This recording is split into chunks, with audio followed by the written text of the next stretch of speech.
I'm Stuart Cameron. Welcome to Friday's Look at Rugby. Now, last weekend in the Premiership, Melrose beat Glasgow Hawks 14-13 to remain in third position and comfortably in the playoff positions with Ayr and Heriots. While in the big derby, Hawick got the better of Gala for the first time in 11 matches against their old rivals to win at Netherdale 26-12, putting in a convincing performance to come away with all 5 points. It means the Greens are now just 1 point away from Gala as things get congested for that vital fourth place spot.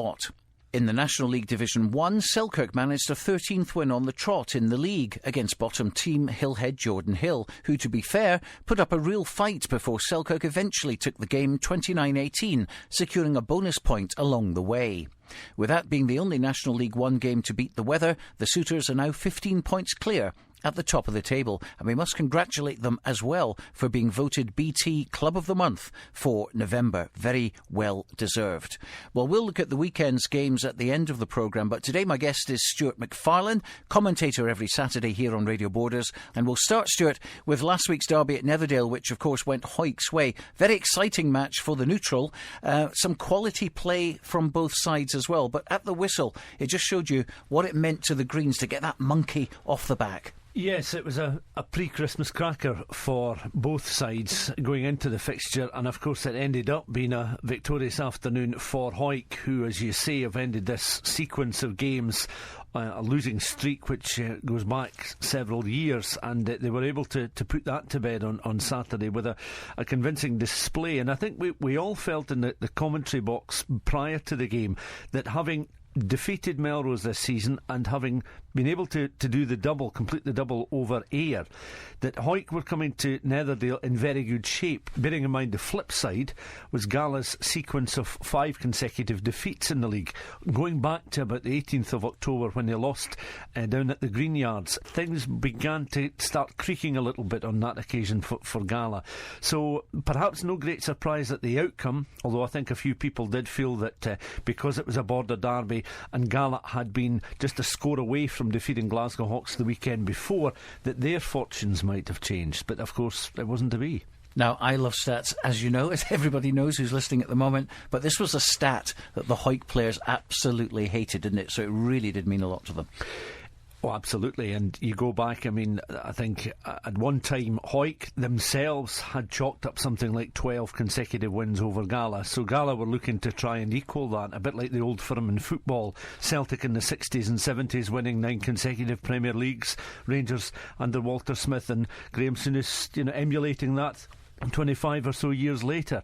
So yes, it is for a lot of players. It's about scalps. It's about bragging rights. And these players socialise quite a bit. They're friendly off the park, but they like to have that one-upmanship for a little while. I'm sure it's something that goes down well. And it's something which I think Hawick, now is off the back. We'll find that they'll move on and upwards. And we're obviously looking back at the year, because this is the last programme of 2014. We find Hawick just 1 point behind Gala, 29 points. Gala's got 30, and that fourth playoff position, which is, as I said before, very, very congested up there at the moment, and a space now which really is so important to the likes of Gala, the likes of Hawick and Curry, and other teams as well. I was thinking about this just before we started the interview. We shouldn't really be too surprised at Hawick's improvement, because I wouldn't say they're more than the sum of their parts. You look at the team, for example, and they have finishers, they've game breakers, they've winners on the park.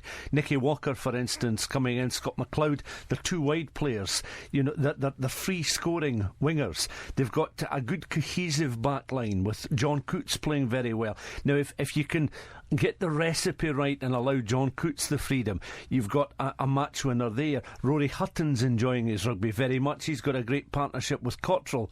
And in the forwards, you could list, the entire front row, but maybe the standout player is, someone who's been a bit of a talisman for Hawick in recent times, Bruce McNeil, who Absolutely. I know you've spoken to. And, he's a very important part in the whole setup on the park. He's a very good sort of on-the-field manager. And they've got a few of these players now. And I think, the fact is they've had a steady first 15 plus reserves for the last few weeks. They've built on some good results against some high-profile teams in the division, and that has built confidence, but they're keeping a lid on it. Now, what about Gala? Because we've spoken to George Graham.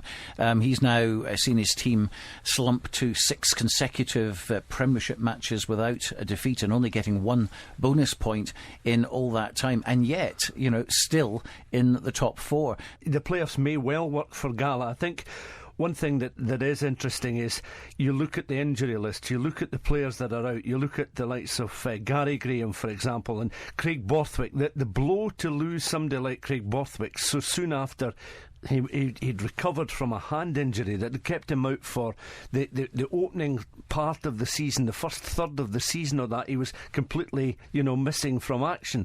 And I can't imagine there'll be any player in the Borders more frustrated at having to sit on the sidelines and watch than somebody like Craig Borthwick. So his loss is quite significant for them. In George Graham's time at Gala, now you're going back a few seasons now, he's stamped his mark on the club without question.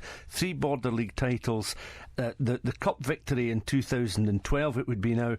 They've been upwardly mobile from the moment of his appointment until about the 18th of October, when, as I say, they started to seemingly go backwards a little bit. And of course you look at, as I say, the confidence of the players, losing games like the game against Glasgow Hawks with a late penalty, I think it was, that eventually won the game for Hawks by just 3 points. Some of the decision making will be called into question, because these are the things that George will be poring over more and more now when he analyses games and he looks at aspects of games and where games are won and lost. And he will be looking at that final 2 or 3 inches and the confidence and the mindset of his players, because he knows what they're capable of. But on a losing streak, and having suffered the defeats at the very tail end of last season that ended their cup hopes, that ended their championship run in such heartbreaking fashion for them, it will be a confidence building exercise for him. And he's not the type that would wrap anybody up in cotton wool, far from it. But he will be taking the approach that this has to stop. You have to draw a line in the sand now.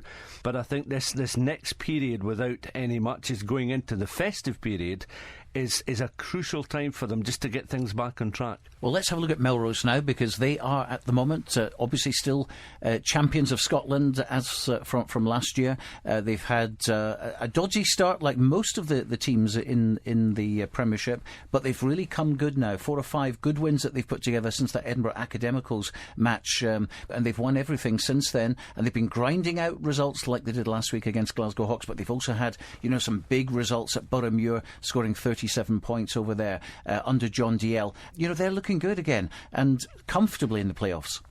They're a local team that has won a lot in recent years, championships, they've been to cup finals, and there's no question about it. When they were without Joe Helps, they were without a key component to winning games. And again, Joe Helps, an injury time penalty at the weekend, securing a victory over a Glasgow Hawks side who I think even now will still be rueing 3 yellow cards. Because had it not been for those 3 sin binnings, it may well have been that Melrose' good run of form, they would just have come up short at the weekend. And John Dale was the first to point out afterwards how impressed he was with Glasgow Hawks. When you're in a playoff situation like this, when you're going for championships, winning without playing at your absolute best is also important.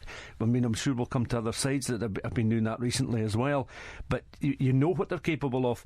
But if they can still get a result without being at their absolute best, that is always important. Well, let's quickly look at the National League One now, and Selkirk doing tremendously well. They've got a big test tomorrow, of course, with the match against Dundee High School FP, who went to GHA and totally murdered them. I think it was 38-12 or something on the road against the team lying in second place. So that's going to send out warning bells to Selkirk, no doubt about that. Selkirk have home advantage, but it's 13 out of 13, and I think this is going to be their biggest test. It will be, and of course I think last weekend you cast your mind back 6-7 days or so to Jed Forrest's visit to take on Dundee, and of course that game was then rescheduled to be played in St Andrews, and I think the call-off was something like 5 minutes before it was due to kick off. So Dundee have had a week's rest going into the festive period. They will be hungry, they will want to take the scalp of Selkirk, but Selkirk themselves, maybe a bit of a wake-up call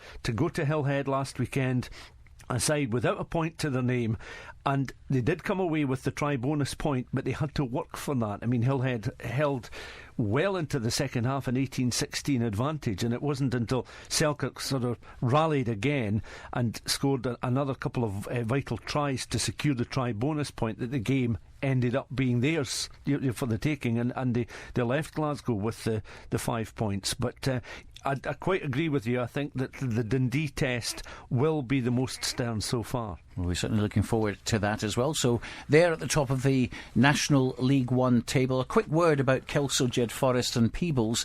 Peebles probably at this moment reasonably safe, particularly if they get a good win tomorrow against Biggar.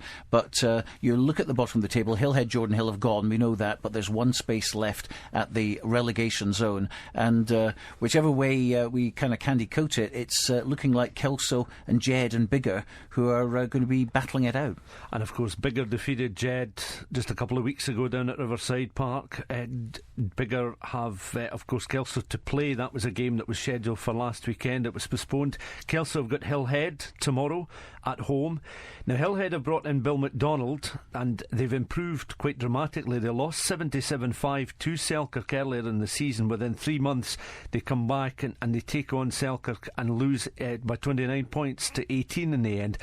This is a must-win game for Kelso, as is the game with Biggar. They have to win both those games.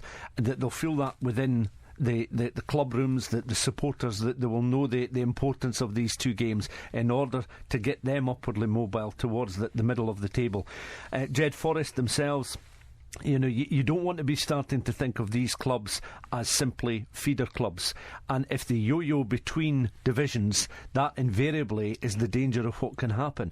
They're relying a lot on young players, and they've brought through a lot of young players that are playing with a tremendous amount of heart. But I think, again, a bit like Kelso, they need to ensure they can put in a full 80-minute performance and not show what they can do in fits and starts in games, because that's never enough to win matches, particularly at this stage in the season where you're having to grind out the victories. OK, well, let's have a quick look at tomorrow's fixtures, starting with BT National League One. There's no Premiership matches tomorrow, of course. Biggar against Peebles, Jed Forest against Watsonians, Kelso against Hillhead, Jordan Hill, Selkirk against Dundee. In National League 3, it's Hawick YM at home to East Kilbride. Moving to BT East League 1, Berwick and Langham, the big derby. Hawick Lundeen against Dunbar, Hawick Quins against North Berwick, and Linlithgow against Duns. In East League 2, it's Earlston against Livingston, and in East League 3, another derby, Walkerburn playing Gala YM. As this is the final Friday programme, we'll mention next Friday's match, which is the Waverley Cup, Gala against Melrose, and also the Skelly Cup, which is a Border League game as well, the Booker Border League, and that's Jed Forest against Hawick. Well, tomorrow the featured game on Radio Border's Super Scoreboard Live with Keith Clarkson will be Jed Forest against Watsonians. In National League 1, Stuart McFarlane and Dale Clancy will commentate for you there, and I'll be at Philiphoch for Selkirk against Dundee, which is going to be a massive battle, bearing in mind, as I said, Dundee smashed second place GHA on the road just a couple of weeks ago, so they've hit some form. But that's it for your rugby for tonight.